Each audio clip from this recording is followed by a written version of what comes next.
अपने 30 साल के करियर में पहली बार शाहरुख खान ने फुल फ्लेश्ड एक्शन फिल्म की है। 4 साल 1 महीना और 4 दिन बाद शाहरुख खान बड़े पर्दे पर वापसी कर रहे हैं। तो आइए इस एक्सप्लेनेशन से जानते हैं कि आखिर पठान फिल्म कैसी है। तो वीडियो को शुरू करते हैं और अगर वीडियो अच्छा लगे तो वीडियो को लाइक जरूर कीजिएगा और इसी तरह की वीडियोस पाने के लिए आप हमारे चैनल को सब्सक्राइब भी कीजिएगा ताकि आपको इसी तरह के लेटेस्ट और फ्रेश कंटेंट मिलते रहे। तो फिल्म की कहानी शुरू होती है 2019 के पाकिस्तान से, जहां उन्हें न्यूज के द्वारा पता चलता है कि भारत के कश्मीर में अनुच्छेद 370 को रद्द कर दिया गया है और इस फैसले से पाकिस्तान तिलमिला जाता है। पाकिस्तान का एक जनरल होता है जिसका नाम जनरल कादिर होता है और वह भारत के इस निर्णय पर उसे सबक सिखाने के लिए आउटफिट एक्स नामक एक ऐसे आतंकी गिरोह का सहारा लेता है जिसका लीडर जिम होता है। जिम की बात करें तो जिम एक समय में रॉ का जाबाज और देशभक्त एजेंट हुआ करता था, मगर एक मिशन में उसकी गर्भवती पत्नी को उसके सामने क्रूरता से मार दिया जाता है। दरअसल जिन लोगों ने जिम को और उसकी पत्नी को किडनैप किया था उन लोगों ने सरकार से 10 करोड़ रुपए मांगे थे, लेकिन सरकार उन्हें 10 करोड़ रुपए नहीं दे पाई, इसलिए उन लोगों ने जिम की पत्नी को मार दिया। और साथ ही इंडियन गवर्नमेंट को ये भी लग रहा था कि उन लोगों ने जिम को भी मार दिया है, लेकिन जिम अभी जिंदा है और अब उसके अंदर देश के लिए नफरत और प्रतिशोध की भावना प्रबल हो जाती है। वह देश के दुश्मनों के साथ मिलकर अपने ही देश को तहस नहस करने के लिए आमादा हो जाता है। तो यहाँ पर जनरल कादिर जिम से हाथ मिला लेता है और भारत को तहस नहस करने के लिए वो एक मिशन को तैयार करते हैं और ये सीन यहीं पर कट होता है। अब आगे अफ्रीका की एक जगह को दिखाया जाता है जहाँ पर की हथियारों की स्मगलिंग होती है और यहाँ पर हमें पता चलता है कि जिम ने यहीं से एक बहुत बड़ी मिसाइल को खरीदा है। जिस मिसाइल की डील राफे नाम का आदमी करने के लिए आया था और राफे दरअसल में जिम का ही आदमी होता है। तभी राफे को पता चलता है कि इन लोगों ने एक अनजान शख्स को बंदी बना कर रखा है और उसे काफी टॉर्चर भी कर रहे हैं। जिसके बाद राफे जब उससे मिलने के लिए जाता है तो उसे पता चलता है कि ये आदमी कोई और नहीं बल्कि पठान है और वो अभी जिंदा है। जिसके बाद यहाँ पर एक तगड़ी फाइट होती है और पठान इन सभी लोगों को चुन चुन कर मार देता है। आखिर में वो राफे को पकड़कर अपने साथ ले जाने भी लगता है। पठान यहाँ पर राफे को अपने हेलीकॉप्टर से बांध देता है और गोलीबारी के बीच से ही वो राफे को यहाँ से ले जाने में कामयाब भी हो जाता है। जिसके बाद इंडिया में प्रेजेंट के सीन को दिखाया जाता है जहाँ पर रॉ की हेड जो कि ऑफिसर नंदनी होती है और पेरिस की सीसीटीवी फुटेज के द्वारा उन्हें एजेंट रूबीना के बारे में पता चलता है जो कि आईएसआई की एजेंट है और ये लोग उसे कई दिनों से ढूंढ भी रहे हैं। तो जैसे ही इन्हें रूबीना की लोकेशन पता चलती है तो ये लोग तुरंत ही रूबीना को पकड़ने के लिए पेरिस के लिए निकल पड़ते हैं, जिसमें कि उसका साथी आलोक और नंदिनी मैडम अपने प्राइवेट जेट से पेरिस की तरफ निकल पड़ते हैं। रास्ते में ही उसका साथी आलोक नंदिनी मैडम से पूछता है कि आखिर ये पठान कौन है, क्योंकि हर जगह सिर्फ उसके ही चर्चे हैं। जिसके बाद नंदिनी मैडम उसे पठान की स्टोरी बताना शुरू करती है और कहानी फिर से फ्लैशबैक में पहुंच जाती है। यहाँ पर नंदिनी मैडम उसे बताती है कि पठान हमारे रॉ का एक एजेंट हुआ करता था। उसने रॉ के साथ मिलकर कई सारे ऑपरेशंस किए और हर ऑपरेशन में वो सफल रहता था। जिसके बाद उसने कुछ ऐसे लोगों के नाम सजेस्ट किए जिन्हें आर्मी ने रिटायर्ड कर दिया है। दरअसल उन ऑफिसर को चोट या फिर इंजरी हो जाया करती थी तो आर्मी उन्हें रिटायर्ड कर दिया करती थी, लेकिन यहाँ पर पठान उन्हें बताता है कि भले ही आप उन्हें रिटायर्ड कर देते होंगे लेकिन देश के प्रति उनके अंदर जोश जुनून और जज्बा आज भी जिंदा है और पठान चाहता है कि इन लोगों को फिर से काम मिले और इनके साथ मिलकर वो एक टीम बनाए जिस टीम का नाम वो लोग जोकर रखते हैं। तो जोकर टीम बन जाती है और इन्हें अपना पहला मिशन भी मिल जाता है जो कि दुबई में ऑपरेट होने वाला था। दरअसल इन्हें खबर मिली है कि एक टेररिस्ट ऑर्गेनाइजेशन प्रेसिडेंट को मारने वाले हैं जो कि दुबई में थे, इसलिए टीम जोकर तुरंत ही दुबई पहुंच जाते हैं उन्हें प्रोटेक्ट करने के लिए। और जिस रास्ते से प्रेसिडेंट आ रहे थे उस पूरे रास्ते को पूरी तरह से सिक्योर कर दिया जाता है, जहां तहां पर स्नाइपर भी लगे हुए थे। लेकिन आगे हमें पता चलता है कि वो टेररिस्ट ऑर्गेनाइजेशन यहाँ पर प्रेसिडेंट को मारने के लिए नहीं आए थे, बल्कि वो तो इंडिया के कुछ साइंटिस्ट थे जिन्हें वो अगवा करने के लिए आए थे और वो कामयाब भी हो जाते हैं, क्योंकि इस टेररिस्ट ऑर्गेनाइजेशन के पूरे मिशन के पीछे जिम का हाथ होता है और जिम ही उन्हें अगवा करने के लिए आता है। जिसके बाद वो उन दोनों साइंटिस्ट को अपने हेलीकॉप्टर से ले जाने लगता है, लेकिन तभी एंट्री होती है पठान की और पठान उन्हें रोकने के लिए पूरी कोशिश करने लगता है। जिसके बाद पठान और जिम के बीच में एक तगड़ी फाइट होती है जिसमें कि जिम पठान के ऊपर हावी रहता है, लेकिन आखिर में जिम पठान से उन साइंटिस्ट को अपने साथ ले जाने में कामयाब भी हो जाता है। तो ये मिशन तो टीम जोकर के हाथ से निकल चुका था। जिसके बाद वो दुबई की इन्वेस्टिगेशन करना शुरू करते हैं तो डार्क वर्ल्ड में उन्हें एक रक्तबीज नाम के कोडवर्ड के बारे में पता चलता है और जिन लोगों ने दुबई में अटैक किए थे उनके अकाउंट में रूबीना ने पैसे ट्रांसफर किए थे और रूबीना फिलहाल स्पेन में है, इसलिए पठान को तुरंत ही स्पेन भेजा जाता है। अब आगे स्पेन में रुबीना मोहसिन को दिखाया जाता है जो कि एक बीच पर डांस कर रही होती है और यहाँ पर पठान की नजर उस पर पड़ चुकी थी। पठान यहाँ पर रुबीना को बहलाने की कोशिश कर रहा था और वो कामयाब भी हो जाता है। जिसके बाद जब पठान रुबीना के पीछे जाता है तो आगे हमें पता चलता है कि रुबीना दरअसल में जिम के साथ काम करती है और वो उन्हीं की टीम में शामिल है। जिम के साथ यहाँ पर कई सारे लोग थे जिनके पास हथियार भी थे। यहाँ पर जिम पठान से कहता है कि उसके साथ ऐसे ऐसे लोग हैं जो कि विदेशों के इंटेलिजेंस के साथ काम किया करते थे और अब वो सभी लोग उसके साथ काम करते हैं और कमी है तो सिर्फ एक रॉ एजेंट की। इसलिए जिम चाहता है कि पठान भी उनके साथ काम करने लगे, लेकिन पठान यहाँ पर साफ मना कर देता है। जिसके बाद जिम उसे मारने का ऑर्डर देकर यहाँ से चला जाता है और जब जिम के आदमी पठान को मारने ही वाले होते हैं कि तभी अचानक से रुबीना जिम के आदमियों के साथ फाइट करने लगती है और उन सभी को मारना शुरू कर देती है। जिसके बाद यहाँ पर एक तगड़ी फाइट होती है और आखिर में रुबीना और पठान साथ मिलकर जिम के आदमियों के साथ फाइट करते हैं और यहाँ से बचकर भाग निकलते हैं। एक सेफ जगह पर पहुँचने के बाद पठान रुबीना से कहता है कि आखिर उसने उसकी जान क्यों बचाई, क्योंकि वो तो एक ISI एजेंट है और मैं एक रॉ का एजेंट हूँ जिनके बीच में बिल्कुल भी नहीं बनती है, तो उसने मुझे आकर क्यों बचाया। जिस पर रुबीना पठान से कहती है कि मुझे जो चाहिए है वो तुम ही दिला सकते हो। और यहाँ पर रुबीना रक्तबीज नाम के कोड बर्ड के बारे में जिक्र करती है। वो कहती है कि वो रक्तबीज को पाना चाहती है, इसलिए वो जिम के साथ 1 साल से खुफिया तरीके से उनके साथ रह रही है। साथ में वो उसे बताती है कि उनके पास रक्तबीज को पाने के लिए सिर्फ 7 दिन है। अगर वो 7 दिन में रक्तबीज को नहीं पा सके तो 7वें दिन जिम के पास रक्तबीज की डिलीवरी हो जाएगी। जिसके बाद पठान जिस जगह पर रक्तबीज है उस जगह की पूरी इन्वेस्टिगेशन कर डालता है और एक धांसू प्लान भी बना लेता है। साथ ही पठान रुबीना को बताता है कि रक्तबीज जिस बोल्ट में है उस बोल्ट को ना तो काटा जा सकता है और ना ही एसिड से जलाया जा सकता है। उस बोल्ट को सिर्फ खोला जा सकता है एक ताले और चाबी की मदद से और वो ताला चाबी अलग अलग इंसानों के पास है और वो दोनों इस बोल्ट के एक दूसरे के विपरीत दिशा में रहते हैं। तो ताला है बोल्ट के 10 किलोमीटर दूर गिरिगर अंकल के पास और चाबी है बोल्ट के दूसरे विपरीत दिशा के 16 किलोमीटर कैरन आंटी के पास। लेकिन इन्हें पाने के लिए भी उन्हें कैरन और गिरिगर के फिंगरप्रिंट चाहिए थे, लेकिन किसी तरह से ये लोग कैरन और गिरिगर से फिंगरप्रिंट हासिल कर लेते हैं। लेकिन अब इनके पास सिर्फ 10 मिनट है उस बोल्ट को खोलने के लिए और अगर वो 10 मिनट में नहीं खोल पाए तो पूरा का पूरा बोल्ट लॉक हो जाएगा और ये लोग वहीं पर फंस जाएंगे। तो 10 किलोमीटर और 16 किलोमीटर के इन फासले को तय करने के लिए वो हेलीकॉप्टर की मदद लेते हैं और किसी तरह से जल्द उस बोल्ट वाली छत पर पहुंच जाते हैं। अब वो लोग बोल्ट के अंदर भी पहुंच जाते हैं। वो लोग कुछ लेट हो चुके थे, लेकिन जब वो अंदर जाकर रक्तबीज को हासिल कर लेते हैं तो यहाँ पर हम देखते हैं कि रुबीना पठान को धोखा दे देती है और वो उसे उसी बोल्ट में छोड़कर भाग निकलती है। जिसके बाद पठान को पता चलता है कि दरअसल रुबीना जिम के साथ थी और हमेशा से जिम के साथ ही काम किया करती थी। दरअसल रुबीना और जिम को मालूम था कि अगर रक्तबीज को बोल्ट से निकालना है तो ये काम सिर्फ पठान ही कर सकता है, इसलिए रुबीना के सहारे उसने पठान की नजदीकियां बढ़ाई और पठान से ये काम करा लिया। तब आखिर में पठान रशियन पुलिस के हाथ पकड़ा जा चुका था और उसे अरेस्ट कर लिया गया था। जिसके बाद कहानी प्रेजेंट में आती है और हम पठान को रशियन जेल में देखते हैं और यहाँ पर रशियन पुलिस ने इंडिया से नंदिनी मैडम को भी बुला लिया था, क्योंकि उन्हें मालूम है कि ये एक रॉ का एजेंट है। इसलिए उन्होंने जब नंदिनी मैडम से पूछा कि क्या ये तुम्हारे साथ है, तो नंदिनी मैडम ने उसे पहचानने से साफ इनकार कर दिया था। जिसके बाद रशियन पुलिस पठान को ट्रेन के द्वारा एक दूसरे जेल में शिफ्ट करने के लिए भेजने लगती है। लेकिन उस ट्रेन में रशियन के कई सारे गुंडे भरे पड़े थे जो कि पठान को मारना चाहते थे। जिसके बाद उनके बीच में एक तगड़ी फाइट होती है और आखिर में जब वो रशियन पठान को मारने ही वाले होते हैं कि तभी यहाँ पर एंट्री होती है सलमान खान मतलब की टाइगर की। जिसके बाद टाइगर और पठान दोनों साथ मिलकर उन रशियन से भिड़ जाते हैं और यहाँ पर कम से कम 10-15 मिनट की एक तगड़ी फाइट होती है। जिसके बाद टाइगर और पठान जब आपस में बात कर रहे होते हैं तो यहाँ पर टाइगर पठान से कहता है कि उसे एक जरूरी मिशन के लिए जाना है और हो सकता है कि उसे पठान की जरूरत पड़े। तब पठान उससे कहता है कि वो हमेशा उसके लिए तैयार रहेगा, इसलिए वो यहाँ पर बाधा भी करता है। अब आगे हम नंदिनी मैडम को देखते हैं जो कि पठान के पास आई थी।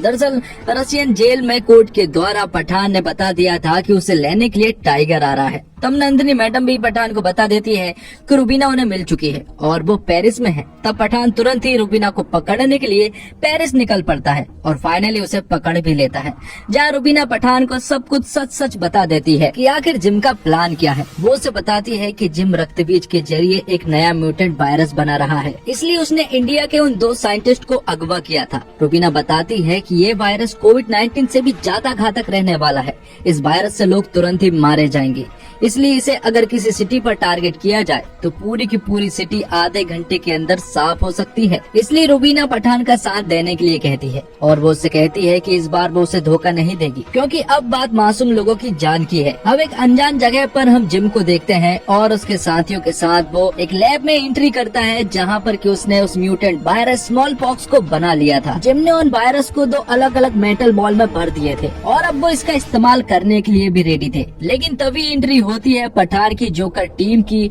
और वो तुरंत यहाँ पर पहुंचकर तबाही मचाना शुरू कर देते हैं। जोकर टीम के साथ अब रुबीना भी मिल चुकी थी और ये बात जिम को भी मालूम पड़ चुकी थी और जिम को ऐसा लग रहा था कि अब वो नहीं बचने वाली, इसलिए वो उन दोनों मेटल बॉल को लेकर यहाँ से भाग निकलता है, जिसके पीछे पठान भी लगा हुआ था और रुबीना भी। रुबीना एक बॉल को हासिल भी कर लेती है, लेकिन तभी जिम बीच में ही एक बड़ा सा धमाका करता है, जिसके साथ ही बॉल के साथ साथ रुबीना पानी के अंदर चली जाती है और वो डूबने भी लगती है।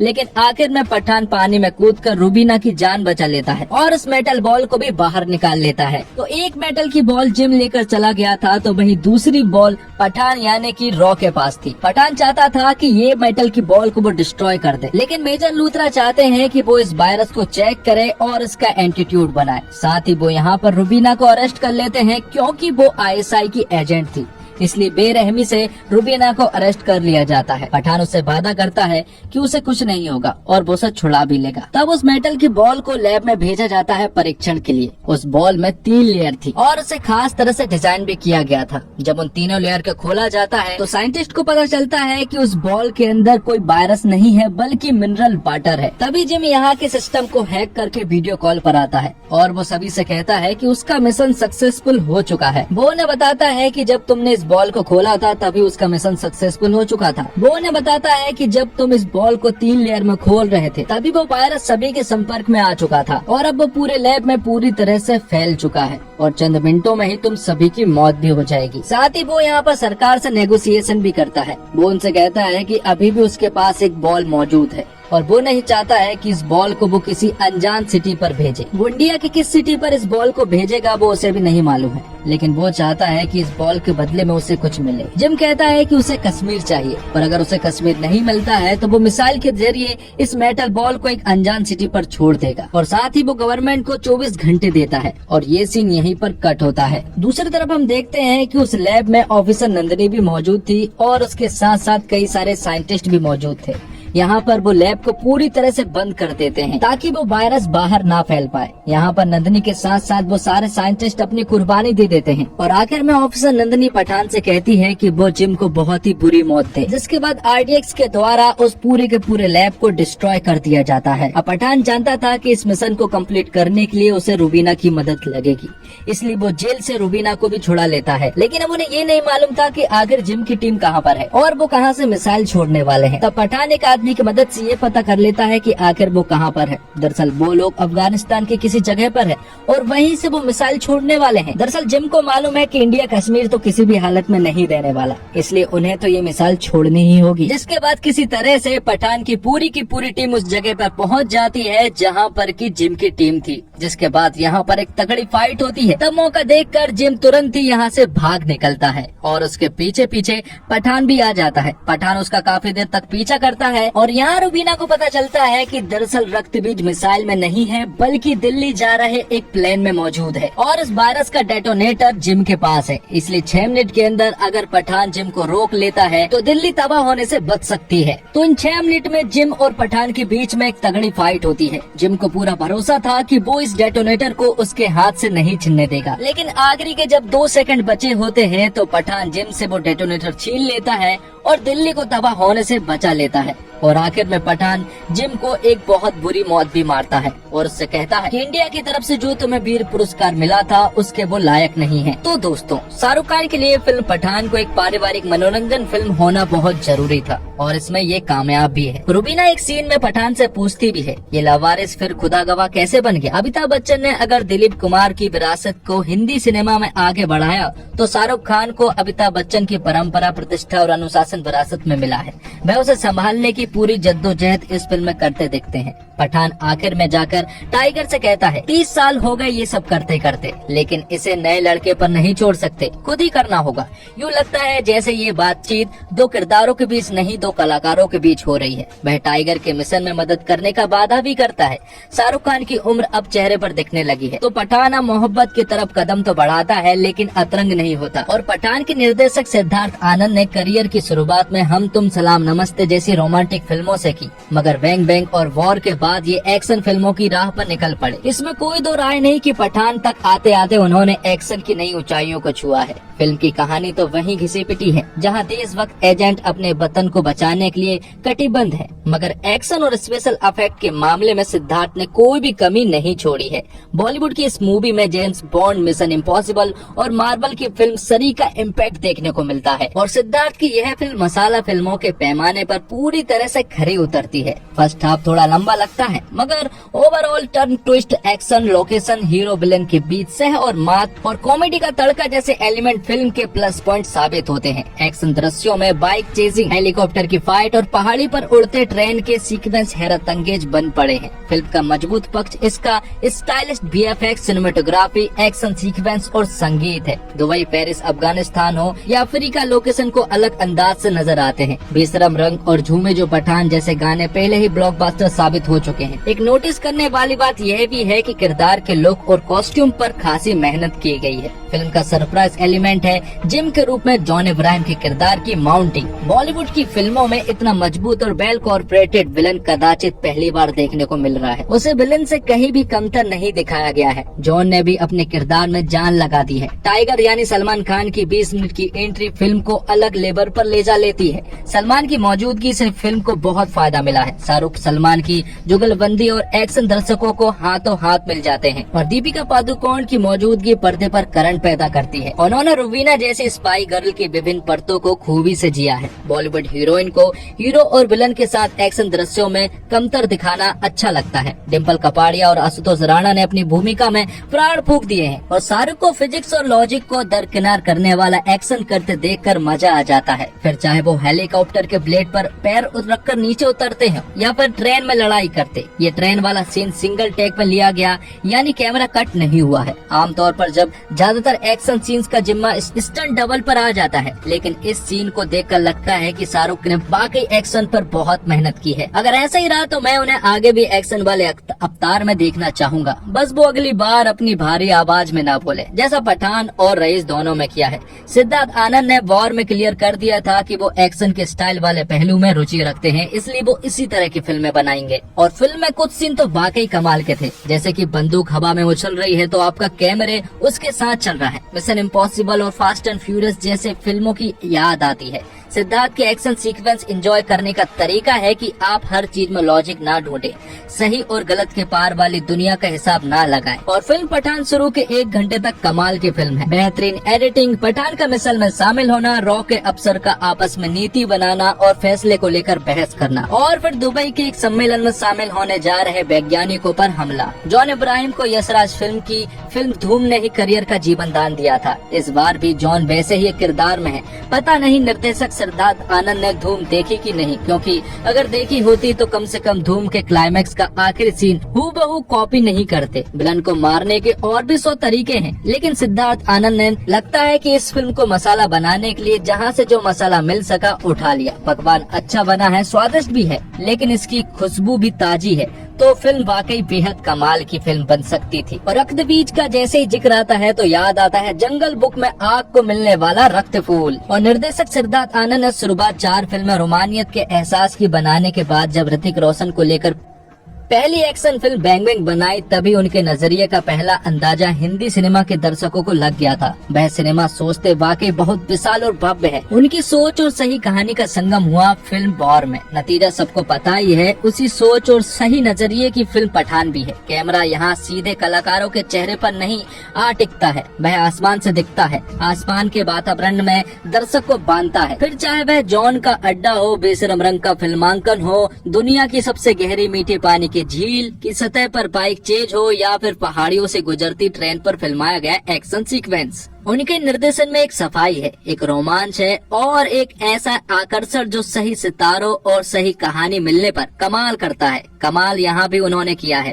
2 घंटे 26 मिनट की फिल्म है, वह दर्शकों को आखिर तक बांधे भी रखते हैं। तो दोस्तों इसी के साथ ये एक्सप्लेनेशन यहीं पर खत्म होता है। उम्मीद करता हूँ आपको वीडियो पसंद आई होगी। वीडियो पसंद आई हो तो वीडियो को लाइक जरूर कीजिएगा और इसी तरह के वीडियोस पाने के लिए आप हमारे इस चैनल को सब्सक्राइब भी कीजिएगा, ताकि आपको इसी तरह के लेटेस्ट और फ्रेश कंटेंट मिलते रहे। धन्यवाद। जय हिंद, जय भारत, जय श्री राम।